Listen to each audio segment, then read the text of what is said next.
So next we're gonna talk about George R. R. Martin's now deleted blog post about season 2 of House of the Dragon. I actually got to read this whole thing before it was deleted. You kind of read a summary, I think, right? Some excerpts from it. The Hollywood Reporter put out. They did. Okay. Yeah, like a summary that excluded the big spoilers. Which we will not talk about the spoilers here because I won't let Ian. He's not allowed. And if I mention it, we'll have to cut it out. So, but yeah. So basically, what he detailed, I think first off, he mentioned the fact that there were mainly book fans that were not happy with the Blood and Cheese episode, but he also mentioned that there were non-book fans. I think the majority of non-book fans that really liked the episode Blood and Cheese, right? And so he agrees with both sides because he thinks without reading it is a good episode, but basically that what he wrote for that scene, in the books was a lot, I think, stronger of a scene in a sense, because basically, and this gets into the larger part of this discussion, but basically in the books, they're in Blood and Cheese, they go up to Helena, the queen, and basically force her to choose between her two sons, which one is going to die.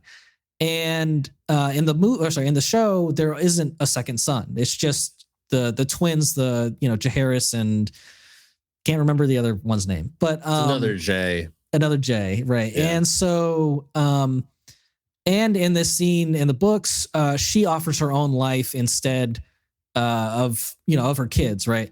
And so I think George R. R. Martin preferred that, and he preferred that the two made her choose, and when she did choose, they chose the opposite and basically taunted it in both of their faces, like the remaining son and Helena, right?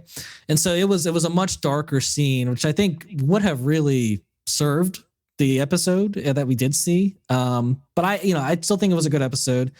But what he's kind of getting to is that the fact that they've written out the second son leads to basically a butterfly effect not happening. And so, or a butterfly effect is happening because of it, because basically without this character existing, there are certain events that will happen later down the road that are directly inspired by the death of the second son later down. Like if he were to exist, it would be season 3 probably that it would happen. And so because that son doesn't exist, these certain events are now having to be written in a different way for them to come to fruition. And so it's not the biggest of butterfly effects because he is a 2-year-old kid. But he does warn in the blog post that there are bigger changes that they're discussing for season 3 and 4 that could lead to much bigger butterfly effects. So, right. That's the summary of that without any real spoilers. And I can't say I disagree with him at all. I hope they don't keep changing major things. I don't think this one is a major thing. I think this is more of a warning to the showrunners and to HBO saying, please listen to me. I know what I'm doing. But yeah, I know you have your thoughts on this. So I don't completely disagree with everything that he's saying. I don't I do think that his mindset, understandably so, I understand somewhat of his mindset regarding this. Right. And he does know what he's doing regarding writing books and regarding his own material. He's a very successful author. He's created this entire world. It means a lot that he says. Right. With that being said, when we've talked about the fact that you read the spoilers and you think that this is still something that can be avoided, doesn't have to be such a bad butterfly effect. Basically, through clever writing, it can be avoided, right? In season 3 and 4, but as much as the depicted scene from the book is, I do think, written stronger, and it has much more emotion and I don't know, like guilt or right. Who knows? Like, there's just so many more interesting character decisions that are made that would have lasting effects on somebody in the book than necessarily in the show. But I still think that the show wrote it very well. I still enjoyed it. I still thought it was pretty brutal. Yeah. And one of the things that the Hollywood Reporter article was going over was, we have already reduced the size, like the length of this show. We've already reduced the time period that it's going to take place by about 10 years. As opposed to the books, because the kids are supposed to be older than how they are depicted in the show at this point, right? Right. So, first of all, I don't see him getting very upset about that, which I think is curious because, like, I will say he did mention that he wanted to comment on that, like the twins for Helena and Aegon should have been 6, but he has no real way to confirm what these kids' ages are, so he's not gonna like really harp on it. Sure. But so to me, it does feel like he would rather everyone be the ages they should be. Sure. But yeah. But we've established that we are not going to be, taking this on a 30-year journey. We're reducing it down to about 20 years. So could you still write Maelor, which is the second son, into the show? You could, but for some reason, they decided that they didn't want to go that route. Yeah. And writing for a TV show is different than writing for a book, is different than writing for a movie, is different for writing for a comic book. And another thing that, like, Ryan Condal, who is the showrunner, was saying is, look, we have to be decisive about what we decide to write our story around and the set pieces that we choose to have. Like, we could have 15 set pieces that all take place in the book. Right. But we're a TV show and we have a budget, and so we have to pick and choose. And for some reason, they decided that having a second son like Maelor was not absolutely crucial, especially because that character dies anyways. That character is a 2-year-old, and I don't understand all the butterfly effects. But to me, and I could be very wrong. Like, season 3 and 4 could come and we could feel those butterfly effects hard, and it could get very, it could end up bad. And that's why I'm not completely disagreeing with what George is saying, because I think he got really, I don't want to say blindsided, because I think they did keep him in the loop the same way that they're keeping him in the loop about all the production choices, all the writing choices. And, they disagreed. They try to come up with solutions together, like all that stuff. So he has access to everything. And of course, you're going to disagree about some stuff.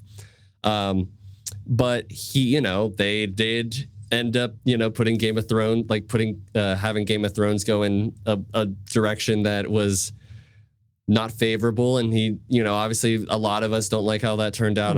I don't think he did. I'm sure he's worried about that. Right. So it's understandable where he's coming from. I just personally think that, without being too mean, why don't you write the rest of your books? Oh, man, got something to say on that. But yeah, go on. Instead of writing this blog post that, like, I'm not. It is your world. Right. You should feel You should feel like you're able to talk about this. I do think it's interesting that it's taken down. It was taken down within like 2 days, I think. That he took it down within 2 days because it's his own blog, right? Yeah. So okay, 2 things. I think you're right. I think he's more scared though. Like I think this bothered him, like Maelor. I don't think it entirely pissed him off, but I think he needed to use it as an example to basically warn everyone who's watching and the showrunners about, like, the decisions I think he's really scared about, which are coming in season 3 and 4. Obviously we don't know if this was a completely necessary post, because it does, start to create more of a divide in your fan base than there already is. But maybe he did really feel like this was necessary to get his point across. Like maybe they weren't listening to him anymore. I don't know. But the second thing, what's so funny is that just today I read a headline. Basically, he does have a lot of involvement apparently in the Knight of the Seven Kingdoms, the Hedge Knight. And so the headline was saying that he has been working so much on that this year that he's barely made any progress in his book. And I'm like, George, you cannot be saying that to your fan. I don't care if it's true. You gotta lie. You gotta keep lying. You gotta be like, yeah, hard away at work. Just like, I mean, who's even looking forward to his book at this point? Because you have to feel just so hopeless, right? If you're a book fan, or he has it finished. You think he has it finished? Or he has it finished and he's just gonna surprise us and everyone's gonna have a heart attack. That would be huge. He's still got one book to go. Or he has it finished and it won't come out. He has it written in a will that it won't come out till he dies. But there's one book to go. He can't release that one without the other one. Well, I thought he was writing both of them concurrently, but I could be wrong. Not from what I hear. But I could be wrong. Yeah. That'd be absolutely so sad. If he passed away before he got to complete it. Yeah. It really would. Yeah. But I don't know. Yeah, so without spoilers, I don't think this is a huge. I think it's really interesting that he posted this blog and that we got to know his real thoughts on it.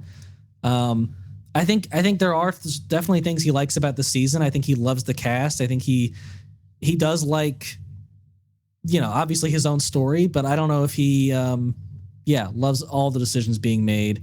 I think he'd also want Helena to be written a little differently, but I can't blame him on any of his thoughts. It's his book, it's his world. So yeah, I mean, I don't know.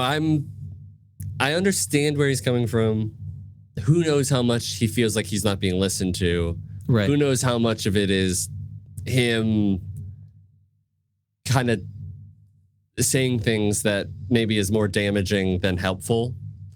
Right. Because I do think that showrunners are also not, maybe are going to throw things off of, aren't going to do it well. But I thought that season 2, as much as I didn't like it as much as season 1, I don't think it was terrible. I don't think it was bad. I think it got a little slow in the second half of the season. But I really think the finale was strong. I think the last 2 episodes were really strong. Yeah, and the first 4 are really good too. So yeah, I feel like all of the negativity was we didn't get another dragon fight, and now I feel cheated, And I am a little surprised we didn't get one after episode 4, but it is what it is. You know? We'll just have to wait another year and a half to get more dragon fights. Sad times, but it takes a while to make these things. So. Right.